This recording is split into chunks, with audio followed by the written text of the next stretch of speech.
Hello my dear students, welcome back to a new session of editorial analysis. Editorial analysis से हम दो चीज़ें improve करते हैं, एक हमारी रीडिंग स्किल्स, दूसरा हमारा वोकैबुलरी। और ये दोनों ही सेगमेंट्स बहुत ही इंपॉर्टेंट रोल प्ले करते हैं आपके सिलेक्शन में। चलिए शुरू करते हैं आज का session. The first word is waiver. Waiver का मतलब क्या होता है? ठीक है, ये एक नाउन है। ठीक है, दिस इज़ अ नाउन। इसका वर्ब फॉर्म मुझे कोई बता सकता है? कोई मुझे इसका वर्ब फॉर्म बता सकता है? वेव कर देना। Waive is the waive of, waive is the verb, waiver is a noun. It means official permission to ignore a rule. आपको कानूनी परमिशन मिल जाए, ऑफिशियल परमिशन मिल जाए कि तुम ये रूल इग्नोर कर सकते हो, यानी कि तुम्हें माफ़ी है, छूट है। That's called a waiver, exemption, relaxation. ठीक है, नाउ एंटोनिम क्या होगा? एनफोर्समेंट। एंटोनिम है इसका एनफोर्समेंट या फिर obligation. The US waiver on sanctions has lapsed. US ने वेवर दिया है, यानी कि छूट दिया है, रिलैक्सेशन दिया है कुछ सैंक्शंस पे, और ये छूट, ये रिलैक्सेशन, ये एग्जेम्पशन लैप्स हो चुका है, मतलब खत्म हो चुका है। ठीक है, so the next word is lapse. अब लैप्स का मतलब क्या होता है? लैप्स का मतलब होता है एक्सपायर हो जाना, खत्म हो जाना, समाप्त हो जाना, एंड, एक्सपायर। एंटोनिम्स इसके बनेंगे कंटिन्यू एंड रिन्यू। बहुत सिंपल वर्ड से किसी वर्ड को रिलेट करने की कोशिश करेंगे। मान लीजिए आप कोई नया वर्ड सीख रहे हैं या कोई डिफिकल्ट वर्ड सीख रहे हैं, जो वर्ड आप ऑलरेडी जानते हैं उससे कनेक्ट करिए। It will be easier for you to connect and remember and also use it in the sentences. ठीक है, चलिए। So the waiver has lapsed. The waiver has lapsed मतलब जो छूट था वो खत्म हो चुका है ना? एक्सपायर्ड। लैप्स होना मतलब एक्सपायर हो जाना। ठीक है, now the next word is barring. Bar करना कोई चीज़, बार करना मतलब रोक लगाना, है ना? आप किसी चीज़ को अगर मान लीजिए एक्सक्लूड कर रहे हैं, हम कहते हैं barring vocabulary. Every segment of English is focused on, मतलब वोकैबुलरी आप बिल्कुल लास्ट में फोकस करते हो। वोकैब करना है, वोकैब पावर की बातें करते हो, लेकिन अपने आप से पूछो, क्या आप वोकैब पे सही मायने पे ध्यान देते हैं? नहीं, आप ग्रामर पे फोकस करते हैं। मैम नाउन्स नहीं पढ़ाया, मैम टेंसेस नहीं पढ़ाया, मैम प्रोनाउंस नहीं पढ़ाया। जबकि आपका 25 to 30% of the paper grammar है, रेस्ट जो आपका होता है 60 to 70% ऑफ द पेपर जो होता है वो होता है आपकी रीडिंग स्किल्स पर, कॉम्प्रिहेंशन, वोकैबुलरी पर, है ना? क्लोज टेस्ट हो गया, कॉम्प्रिहेंशन हो गया, पैराजम्बल्स हो गया, ये सभी कुछ किस पर बेस्ड है? ये सभी कुछ आपकी रीडिंग स्किल्स पर बेस्ड है। ठीक है, फिर आ जाता है आपका vocabulary, but you focus on vocabulary the last, बिल्कुल लास्ट में आप वोकैब पे फोकस करते हो, है ना? So barring vocabulary you focus on everything, right? So barring का मतलब क्या है? एक्सेप्ट, एक्सेप्ट या एक्सक्लूडिंग, एक्सक्लूड करना। एंटोनिम क्या है? इंक्लूड करना, कंसिडर करना, कंबाइन करना, शामिल रखना। ठीक है, बारिंग रिन्यूअल सैंक्शंस विल अप्लाई, मतलब बहुत सारे सैंक्शंस हैं, ठीक है, लेकिन रिन्यूअल को बार करके, यानी कि रिन्यूअल के अलावा सभी सैंक्शंस जो है वो अप्लाई करेंगे, सभी सैंक्शंस जो है वो अप्लाई करेंगे। ठीक है, एक्सेप्ट, इसका प्रोनाउंसिएशन आप देखना, एक्सेप्ट। ठीक है, इसका मतलब होता है, ये एक वर्ब है, इसका मतलब होता है स्वीकार करना। ठीक है, चलो द नेक्स्ट वन। अब आपके लिए क्वेश्चन आ गया है, which word means official permission to ignore a rule. आप कानूनी तौर पर या आधिकारिक तौर पर किसी रूल या नियम को आप इग्नोर कर सकते हो, यानी कि उसका पालन नहीं करेंगे तो चलेगा। इस ऑफिशियल परमिशन को क्या कहते हैं? लैप्स, बारिंग या वेवर? लैप्स, बारिंग या waiver? Deteriorate, deteriorate, ate ending word है, वर्ब है। डिटीरियोरेट का मतलब होता है कोई चीज़ धीरे धीरे खराब हो जाए, बद से बदतर होना। ठीक है, बिकमिंग वर्स, बिगड़ना, बहुत ज़्यादा बिगड़ते जा रहा है कोई चीज़, है ना? अगर किसी की तबीयत खराब है और ख़राब होती जा रही है तो आप कहते हैं his health is deteriorating, his health is deteriorating, मतलब उनकी हालत अब और ख़राब होती जा रही है ना? वर्सन और डिक्लाइन। एंटोनिम्स है इम्प्रूव या फिर रिकवर, एंटोनिम्स है इम्प्रूव या फिर रिकवर। रिलेशंस डिटीरियोरेटेड, दो शब्द, संबंध और खराब हो रहे हैं। Relations deteriorated, relations deteriorated. आप यहाँ से देख सकते हैं, देखो ये पौधा बिल्कुल हरा भरा है ना, लेकिन धीरे धीरे धीरे धीरे वो ख़राब हो रहा है। यहाँ पे आपने बचाने की कोशिश की, पानी डालने की कोशिश की, लेकिन पौधे की हालत जो है डिटीरियोरेट हो रही है, ख़राब हो रही है दिन पर दिन। ठीक है। The next word is pragmatic. IC ending word है, एडजेक्टिव है। प्रेग्मेटिक मतलब प्रैक्टिकल, है ना, रियलिस्टिक, सेंसिबल। एंटोनिम क्या है, आइडियलिस्टिक, इम्प्रैक्टिकल, सपनों की दुनिया में चल रही हैं, लॉजिक से कोई दूर दूर तक संबंध नहीं है। ठीक है। तारों के शहर में भ्रमण हो रहा है, तो वो आइडियलिस्टिक है, इम्प्रैक्टिकल है। जब आप देखेंगे कि रियलिटी क्या है, तो आपके अप्रोच को, आपके नज़रिए को प्रेग्मेटिक कहा जाएगा। ड्रॉपिंग द प्रोजेक्ट में सीम प्रेग्मेटिक। ड्रॉपिंग द प्रोजेक्ट मतलब कोई प्रोजेक्ट चल रहा है और उससे नुकसान ही नुकसान हो रहा है, तो उसको ख़त्म कर देना, त्याग देना, प्रेग्मेटिक होगा, मतलब रियलिस्टिक होगा। ठीक है। Look at the next word now, thought. Thought करना मतलब इट्स अ वर्ब, प्रिवेंट करना, किसी चीज़ को टाल देना। ठीक है, किसी चीज़ को टाल देना या किसी चीज़ को विफल कर देना, है ना। थॉट कर देना मतलब स्टॉप कर देना, रोक देना। प्लान्स वर थॉटेड, प्लान्स जो है वो थॉट हो गए, यानी कि प्लान्स पर रोक लग गया, ब्लॉक हो गए प्लान्स, या उनको प्रिवेंट कर दिया गया, प्लान्स को आगे बढ़ने ही नहीं दिया गया। एंटोनिम क्या होगा, आगे बढ़ने दो, समर्थन दो, एनेबल करो, सपोर्ट करो। ठीक है, ये एंटोनिम्स हो जाएंगे। ठीक है। Now the next word, okay, the question for you, which word means practical and realistic in approach. किस शब्द का मतलब होता है प्रैक्टिकल और रियलिस्टिक अप्रोच में, यानी कि नज़रिए में। Deteriorate, thought, pragmatic. किस वर्ड का मतलब है प्रैक्टिकल और रियलिस्टिक इन अप्रोच। ओके, अब आप मुझे बताएंगे इन तीनों वर्ड्स में से कौन सा ऐसा वर्ड है जो एक वर्ब है। पहले तो आप मुझे इसका आंसर बताएंगे कमेंट सेक्शन में, फिर आप मुझे बताएंगे कि इनमें से कौन सा ऐसा वर्ड है जो एक वर्ब है। Now students, we have our application Seren Pathshala on Google Play Store. इस एप्लीकेशन पे आपको दो तरीके के बैचेस मिलते हैं। पहला बैच है उन सभी बच्चों के लिए जो वन डे कॉम्पिटिटिव एग्जामिनेशंस की तैयारी कर रहे हैं और आपके लिए इंग्लिश में कोई भी सेगमेंट कॉम्प्रोमाइज़ नहीं किया जा सकता। आप किसी भी सेगमेंट को इग्नोर नहीं कर सकते हैं। मतलब आपको ग्रामर भी पूरा पूरा पढ़ना पड़ेगा, कंपटीशन है ना भाई, तो ग्रामर भी पूरा पूरा पढ़ना पड़ेगा, वोकैब भी, रीडिंग के जो भी सेगमेंट्स है, क्लोज टेस्ट, पैराजिम्पल्स, कॉम्प्रिहेंशन, सभी का आपको प्रैक्टिस करना है।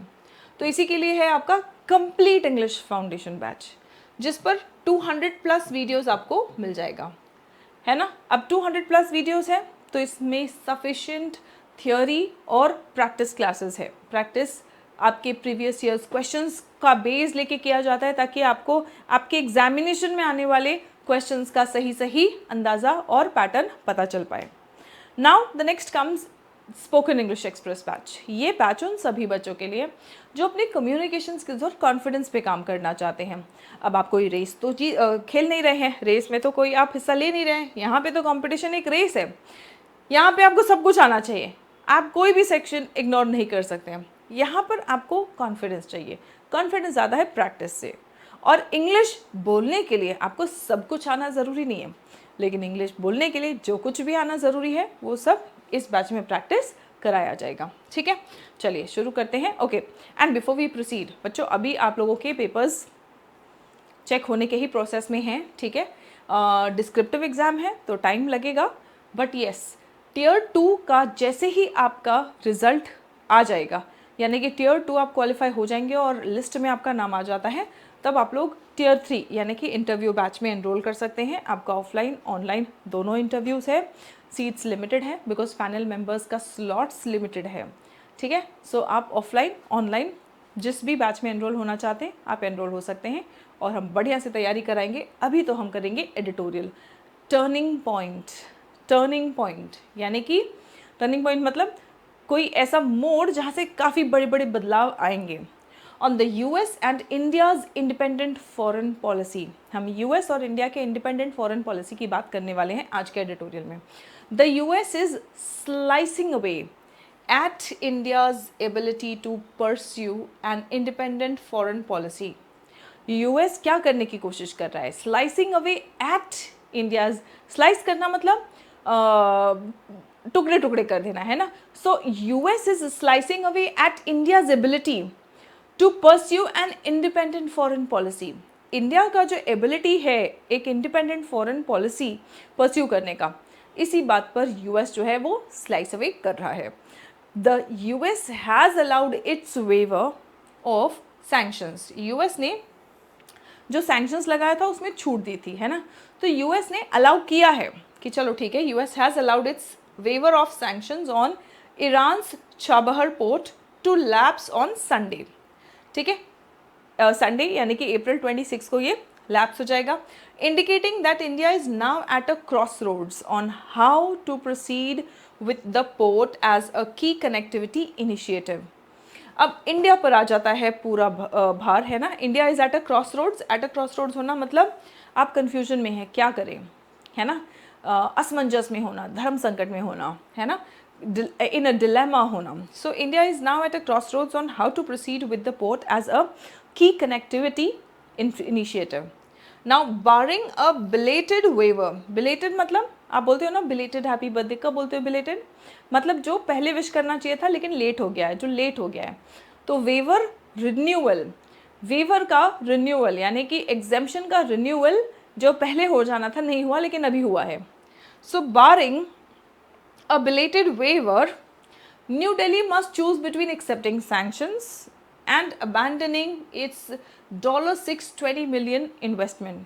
अब इंडिया के सामने दो ऑप्शन हैं, या तो वो सैंक्शंस को स्वीकारे, एक्सेप्ट करे सैंक्शंस को, जो भी उस पर रोक लगाया जा रहा है उसको स्वीकारे, या फिर अपना जो $620 मिलियन का प्रोजेक्ट है, इन्वेस्टमेंट प्रोजेक्ट है, इसको वो अबैंडन कर दे यानी कि त्याग दे, और proceeding with the project and risk strict US sanctions.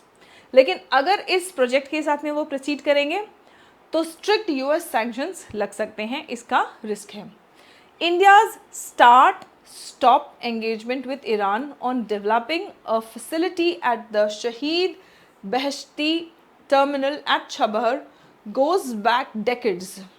अब इंडिया का जो स्टार्ट स्टॉप एंगेजमेंट है ईरान के साथ में, क्या एंगेजमेंट है कि एक फैसिलिटी डेवलप की जाएगी। कहाँ पे फैसिलिटी, कहाँ पे डेवलप होगी? शहीद बेहश्ती टर्मिनल पर, ठीक है, eight Chabahar.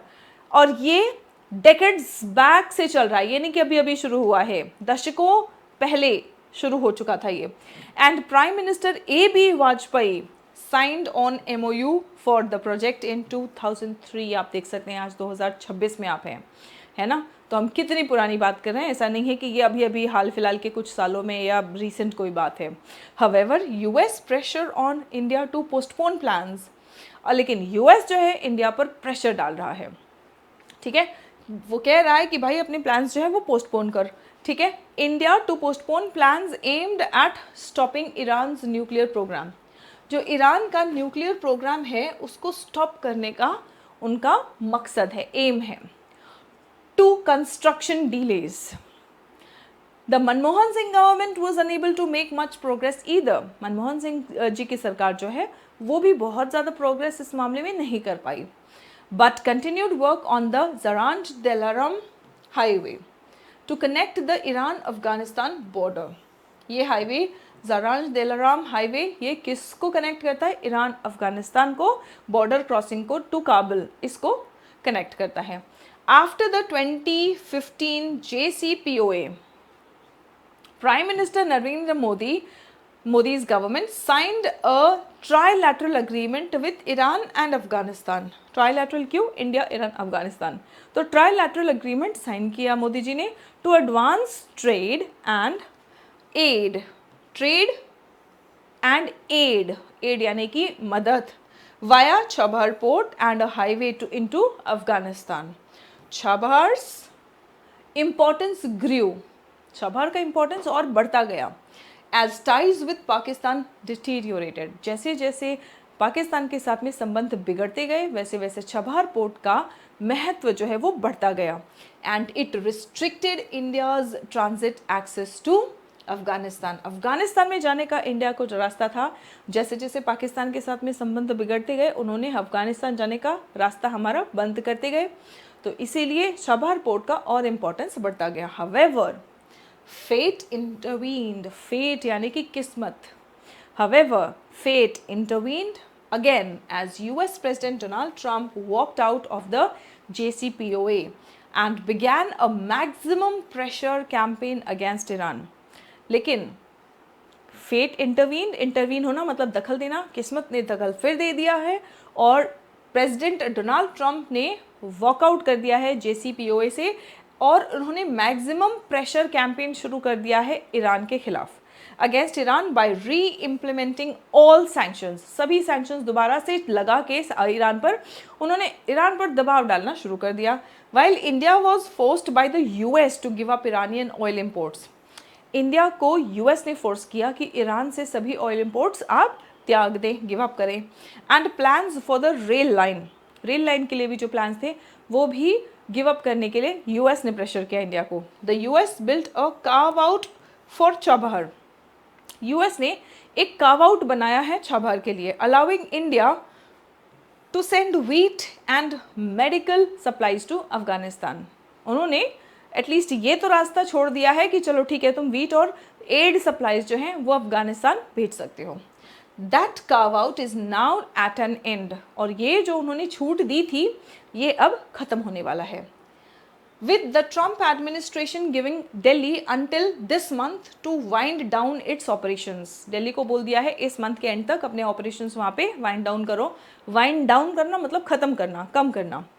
Since November 2025, India has withdrawn personnel from Chabahar. Chabahar से 2025 नवंबर से ही इंडिया अपने पर्सनल को पीछे हटाना शुरू कर दिया है। Prepaid its $120 million investment commitment and is considering transferring its stake in the शहीद बहश्ती terminal to an Iranian company। और उनका जो शहीद बहश्ती टर्मिनल में जो इनका स्टेक है ना, इनका जो हिस्सा है वो सोच रहे हैं कि एक ईरानियन कंपनी को ट्रांसफ़र कर दें, to an Iranian company with the option of returning later, लेकिन इस ऑप्शन के साथ में कि हम बाद में फिर आएंगे, ठीक है। The West Asia war has complicated the situation. अभी जो वेस्ट एशिया का वॉर है सिचुएशन तो कॉम्प्लिकेट कर ही दिया है। एंड इट इज़ अनक्लियर, और ये स्पष्ट भी नहीं है when if ever India will be able to re engage with Iran, और ये भी अस्पष्ट है कि अगर, अभी ये भी कंफर्म नहीं है कि इंडिया ईरान के साथ में दोबारा री एंगेज कर पाएगा कि नहीं, लेकिन अगर कर पाएगा तो कब ये भी नहीं पता है। काफ़ी अनिश्चितता बनी हुई है, कॉम्प्लिकेशन तभी तो कह रहे हैं। और रीबिल्ड छबहार आफ्टर कॉन्फ्लिक्ट, ये कॉन्फ्लिक्ट के बाद रीबिल्ड कब कर पाएंगे छबहार को। टेम्पररी ड्रॉपिंग मतलब अभी फ़िलहाल प्रोजेक्ट को ड्रॉप करना, ड्रॉपिंग द प्रोजेक्ट में सीम प्रेगमेटिक, कह रहे हैं कि अभी फ़िलहाल टेम्पररी तो प्रोजेक्ट ड्रॉप करना प्रेगमेटिक यानी कि लॉजिकल लग रहा है। However Chabahar is just one of several India's independent decisions, कह रहे हैं लेकिन छबहार जो है ये सिर्फ एक of several India's independent decisions है दैट द US हैज़ थ्वाटेड। US ने इंडिया के कई इंडिपेंडेंट डिसीजंस पर वार किया है, इसीलिए स्टार्ट किया है। देखो क्या कह रहे हैं, US is slicing away eight India's independent foreign policy. India की इंडिपेंडेंट फॉरेन पॉलिसी है, हम दूसरे देशों के साथ में क्या कर रहे हैं वो हम डिसाइड करेंगे, तभी हम कह रहे हैं कि हमारा इंडिपेंडेंट फॉरेन पॉलिसी है। लेकिन इसको स्लाइस अवे कर रहा है, धीरे धीरे काट रहा है ना, यानी कि कम कर रहा है। कौन? US, है ना। तो देखो वही बात यहाँ पे फिर से रिपीट हुई है। इंडिया छबहार पोर्ट वाला जो इन्वेस्टमेंट था, जो भी छबहार पोर्ट पे इंडिया कर रहा है वो इंडिया का पर्सनल नहीं, India is the country so it's not personal, लेकिन हाँ इंडिपेंडेंट इनका डिसीजन है। बट इस डिसीजन पर भी मतलब हम कैसे आगे बढ़े, इस पर टर्म्स एंड कंडीशंस किसने लगा दिए हैं? US ने एक तरह से लगा दिए हैं। और ये कई इंडिपेंडेंट डिसीजंस में से एक है, ऐसा नहीं है कि ये सिर्फ एक है, कई और इंडिया के इंडिपेंडेंट डिसीजंस को भी थ्वॉट किया है US ने। दैट US हैज़ थ्वॉटेड, थ्वॉट करना मतलब कैंसिल कर देना, पोस्टपोन कर देना, है ना, सो ब्लॉक कर देना। There have been dictats to stop, dictats मतलब orders, to stop buying oil from Iran, Venezuela and Russia. ये बस बोल रहे हैं कि ईरान से ऑयल मत खरीदो। अरे आप कौन होते हो बोलने वाले, हम डिसाइड करेंगे, लेकिन कंडीशंस देखते हुए डिसाइड करना पड़ जाता है। अगर कोई और कंट्री डिक्टेट कर रहा है और हमें मजबूरी में मानना पड़ रहा है, तो that is not an independent decision. हाँ, हम अपनी और अपने देश के, अपने लोगों की भलाई सोच के हम जो डिसीजन ले रहे हैं वो हमारी सिचुएशन है, बट अगर ऑर्डर कहीं और से आ रहा है, so that is not the right thing. There have been dictats, ये जो वर्ड यूज़ किया गया है ना, यहाँ पे दिख रहा है कि ये क्रिटिकल टोन है। There have been diktats to stop buying oil from Iran, Venezuela and Russia. Mr. Trump has threatened sanctions on all trade with Iran. कह रहे हैं कि जितना भी ईरान के साथ में ट्रेड होगा सब पर सैंक्शंस लगाया जाएगा। And on BRICS grouping members the US's seemingly insatiable demands. Insatiable demands मतलब मांगे, इनसैशिएबल मतलब कभी पूरी ना होने वाली मांगे, अनलिमिटेड। इनसैशिएबल मतलब जो भूख जिसकी ना मिटे, ऐसी demands. So seemingly insatiable demands may also extend to India's engagement with other countries. अब ये जो ऑर्डर दे रहे हैं, जिसके साथ में भी दिक्कत हो रही है, बोल रहे हैं इंडिया को कि तुम इनके साथ में बात मत करो, तुम उनके साथ में बात मत करो, है ना, तो ये दूसरे कंट्रीज में भी एक्सटेंड कर सकता है। इंडिया के एंगेजमेंट जो दूसरी कंट्री से है उसमें भी ये हरकत जो है, इनसैशिएबल डिमांड्स है जो, ये एक्सटेंड कर सकता है। Now this is not a appreciative और a positive tone, this is a critical tone, ठीक है। Giving in on Chabahar will not just end India's connectivity plans. अब छाबहार के लिए अगर हम गिवन कर दें तो इससे इंडिया की कनेक्टिविटी जो है वो एंड नहीं होगी। Will not just end India's connectivity plans with Iran, central Asia and Afghanistan, it will damage it's claims of sovereign autonomy, है ना। तो ये सिर्फ कनेक्टिविटी नहीं ख़त्म कर रहा है, ये इंडिया की ऑटोनॉमी जो है, सॉवरेन ऑटोनॉमी है, इसको भी डैमेज कर रहा है, इसके दावों पर भी प्रश्न चिन्ह उठा रहा है। And slice away its ability to pursue and independent foreign policy. Independent foreign policy का मतलब क्या है? फॉरेन पॉलिसी मतलब दूसरे देशों के साथ में हम कैसी नीतियाँ अपना रहे हैं, और इंडिपेंडेंट मतलब कैसी नीतियाँ अपनाएंगे वो टोटल हमारे ऊपर है, हम डिसाइड करेंगे। लेकिन अगर कोई और प्रेशर डाल रहा है तो इसका मतलब हमारा इंडिपेंडेंट फॉरेन पॉलिसी जो है वो धीरे धीरे हावी हो रहा है, वो है ना, स्लाइस अवे कर रहा है, यानी कि प्रेशर डाल रहा है, दबाव डाल रहा है, ठीक है। चलिए अब देखते हैं what is the tone of the passage. Appreciative बिल्कुल भी नहीं है, क्रिटिकल है, कॉशनरी भी है। कॉशनरी मतलब जब हम आगे आने वाले खतरे के लिए सतर्क करने वाला टोन होता है तो उसको हम कॉशनरी कहते हैं। कह रहे हैं ना कि ये सिर्फ छाबहार तक लिमिटेड नहीं है, ये सिर्फ ईरान तक लिमिटेड नहीं है, ईरान, वेनेजुएला या रशिया तक लिमिटेड नहीं है।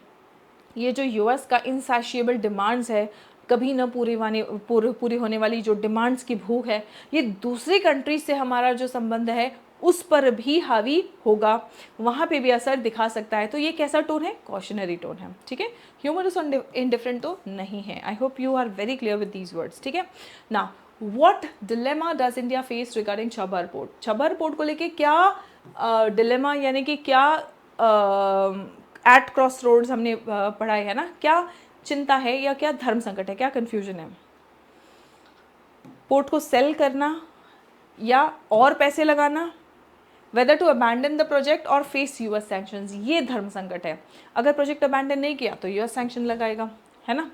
तो ये धर्म संकट हमारे सामने है कि हम क्या करें, हम प्रोजेक्ट को अबैंडन करें या सैंक्शंस बर्दाश्त करें। Whether to partner with China, नहीं, ये तो कहीं पे आर्टिकल में ही मेंशन नहीं है ना। तो एक आध ऑप्शन ऐसा आ जाता है जो तुम्हारे इमोशंस को फायर कर देगा, लेकिन ये कहीं पे भी आर्टिकल में नहीं होगा। यही सोच के अपने इमोशंस को कंट्रोल करके सही ऑप्शन अपना आंसर टिक करना। Why is the Chabahar port important for India? Chabahar port जो है वो इंडिया के लिए इंपॉर्टेंट क्यों है? टूरिज्म बढ़ाएगा, ये इंडिया को अफगानिस्तान और सेंट्रल एशिया से कनेक्ट करेगा, ऑयल प्राइसेस कम करेगा, या चाइना के साथ में संबंध मजबूत करेगा? नहीं, ये अफगानिस्तान और सेंट्रल एशिया के साथ में हमारी कनेक्टिविटी बढ़ाएगा। वकैब का क्वेश्चन देखते हैं, डिक्टाट का मतलब क्या है? चलो अब इसका तो आप मुझे आंसर बताएंगे, ठीक है। What does the word dictat mean? Friendly suggestion, order imposed with authority, हुक्म चलाना, हुक्म, डिक्टाट, इकोनॉमिक बेनिफिट्स या अग्रीमेंट्स, इसका आंसर आप मुझे बताएंगे, ठीक है। हमने आर्टिकल के दौरान किया है डिस्कस, और अगर आपने आर्टिकल ध्यान से पढ़ा है, सुना है, देखा है, समझा है, तो आप मुझे इसका आंसर यूँ बता देंगे। चलिए, choose the correct sentence. India have, ना, India are, India were, India is, इकलौता देश है हमारा भारत महान, है ना। India has, singular verb use करना है। अब आपके सामने सोचने विचारने के लिए एक सवाल, शुड इंडिया प्रायोरिटाइज करना मतलब प्राथमिकता देना, strategic autonomy over economic ties with US, जो आर्थिक संबंध है अमेरिका के साथ में, क्या अमेरिकी आर्थिक संबंधों से ज़्यादा प्रधानता या प्राथमिकता हमें अपनी स्वायत्ता यानी कि ऑटोनॉमी पे देना चाहिए। स्ट्रैटेजिक ऑटोनॉमी, स्ट्रैटेजिक मतलब हमें जो भी स्ट्रैटेजी बनानी है हम अपने ऊपर बनाएंगे, तुम्हें सैंक्शन लगाने तुम लगाओ, बस हमें अपने भारत देश को इतना मान बना लेना है कि जिसको जो सैंक्शन लगाने तुम लगाओ, सैंक्शन लगा कि तुम्हारा नुकसान होगा, हमारा नहीं, ठीक है। इतना महान अपना भारत देश बनना चाहिए, इतना महान हमें अपने भारत देश को बनाना है। बट खैर, अभी फ़िलहाल ये सिचुएशन हमारे सामने है, तो इंडिया को किस चीज़ को प्राथमिकता देनी चाहिए, किसे प्रायोरिटाइज करना चाहिए, स्ट्रैटेजिक ऑटोनॉमी को या economic ties with the US को, ठीक है। चलिए, ये आप मुझे फटाफट से सोचेंगे, समझेंगे और इंग्लिश में कमेंट करके अपना बताएंगे ओपिनियन। कमेंट करिए जिससे कि आपका एनालिटिकल और आपका राइटिंग स्किल्स दोनों इम्प्रूव हो, ठीक है। कुछ की पॉइंट्स है यहाँ पे, ये आपको मदद करेंगे अपना ओपिनियन फॉर्म करने में। That's it for today, see you in the next session. तब तक अपना ख्याल रखें, स्वस्थ रहें, मस्त रहें, सभी बच्चे पढ़ते रहें और आगे बढ़ते रहें। जय हिंद एवरीवन।